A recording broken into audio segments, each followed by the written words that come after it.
நல்லா இருக்கீங்களா எல்லாரும்? உங்க எல்லாருமே சந்திச்சுல ரொம்ப சந்தோஷம். இன்னைக்கு தென்காசி மாவட்டத்துக்கு வந்திருக்கேன். ஒவ்வொரு முறையும் தென்காசி மாவட்டத்துக்கு வரும்போது நம்ம கட்சி தொண்டர்களும் நிர்வாகிகளும் ஒவ்வொரு முறையும் எனக்கு வந்து வியப்பும் ஆச்சரியத்தையும் உணர்வும் தான் எனக்கு காமிச்சிட்டே இருக்கீங்க. ஒவ்வொரு முறையும் இது தேமுதிகவோட கோட்டை, கேப்டனோட கோட்டை நம்ம தொண்டர்கள் நிரூபிச்சுட்டே இருக்கீங்க. உண்மையிலேயே எனக்கு மனசுக்கு ரொம்ப சந்தோஷமாக இருக்கு. ஏன்னா உண்மையிலேயே எனக்கு மனசுக்கு ரொம்ப சந்தோஷமா இருக்கு. மக்கள் உங்களை வந்து இங்க நான் சந்திக்கிறது. இன்னைக்கு உள்ளம் தேடி இல்லம் நாடி இந்த தலைப்பில் கேப்டனின் ரத யாத்திரை இல்ல தமிழ்நாடு முழுவதும் இன்னைக்கு கேப்டனோட ரதத்தை இன்னைக்கு நம்ம கொண்டு வந்துட்டு இருக்கோம். ஏன்னா கால் பதிக்காடு இடம், தமிழ்நாட்டுல கால் பதிக்காடு இடமே கேப்டன் இல்ல. இன்னைக்கு கேப்டன் இல்லைனாலும் அவரோட ஆசை என்ன அதை நிறைவேற்றதான் இன்னைக்கு நம்மளோட கடமை. இன்னைக்கு தேசிய முற்போக்கு திராவிட கழகம் கேப்டன் மறைவுக்கு பிறகு நம்ம கட்சி அவ்வளவுதான் அப்படின்னு ஏளனம் பேசிருக்கோம். எல்லாருமே ஜனவரி 9 மாநாடு நம்ம தேமுதிக 2.0 என்னன்னு மக்களாக நம்ம தொண்டர்கள் நீங்கள் நிரூபிச்சிருக்கீங்க. ஏன்னா தமிழ்நாட்டுல இன்னைக்கு இருக்கிற ஒரே ஒரு பெண் தலைவர் யாருன்னா திருமதி பிரேமலதா விஜயகாந்த் மட்டும்தான். அது எந்த மாற்று கருத்தும் இல்ல.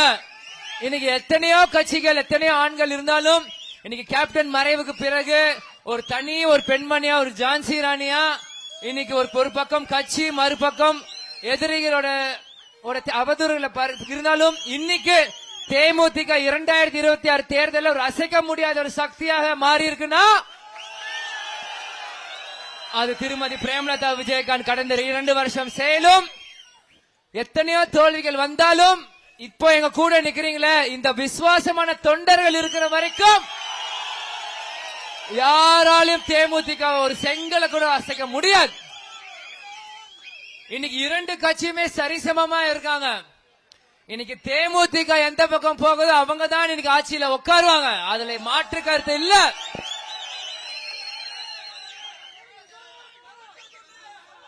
இன்னைக்கு திமுகவும் சரி அதிமுகவும் சரி நம்ம யார்கிட்ட வரணும் இருக்காங்க. ஆனா நம்ம அன்னைக்கு தெரியும், எங்க அம்மாக்கு தெரியும், உங்க பொதுச் செயலாளருக்கு தெரியும், மக்களுக்கு எது நல்லதோ அதுதான் கேப்டனோட கட்சியும் தேமுதிக பண்ணும். இத்தனை வருஷம் நம்ம சத்திரியனா வாழ்ந்துட்டோம், இனிமேல் நம்ம சாணக்கியத்தனமா வாழ்வோம்.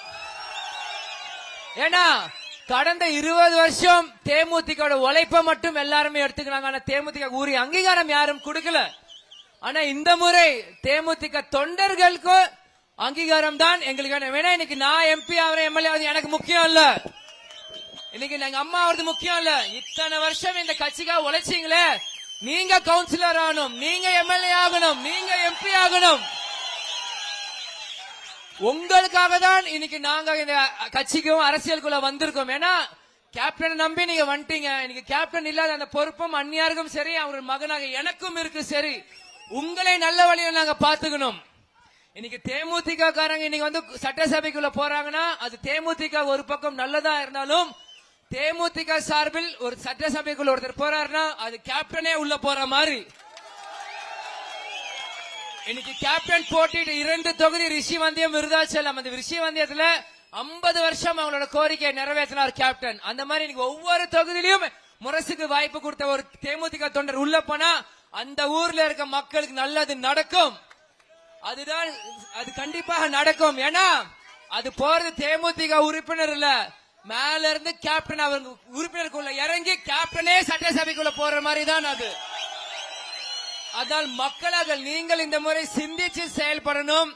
தேமுதிக எந்த பக்கம் கூட்டணி செல்லுதோ அந்த கூட்டணிக்கு நீங்க மக்களாக நீங்கள் 100% உங்கள் ஆதரவை கொடுக்கணும். கண்டிப்பாக தேமுதிக நிருபர் முரசு சட்டத்தில் இன்னைக்கு யாரு கோட்டைக்கு போறாங்களோ 100% கண்டிப்பா மக்கள் பிரச்சனை பேசுவாங்க நான் உறுதியாக நான் சொல்ல முடியும். அதனால இது கேப்டன் வந்து மக்கள் சொத்து. கேப்டன் விஜயகாந்த் உங்க சொத்து. இன்னைக்கு விஜயகாந்த் உங்க சொத்துனா தேமுதிக உங்க சொத்து. இந்த விஜய பிரபா உங்க மகனோட பையன், உங்க தலைவரோட பையனா நானும் உங்க சொத்து. ஏன்னா கேட்பது என் உரிமை, கொடுப்பது உங்க கடமை.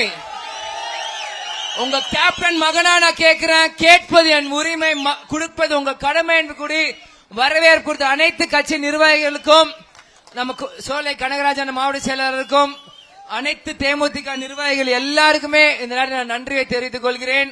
நன்றி, வணக்கம்.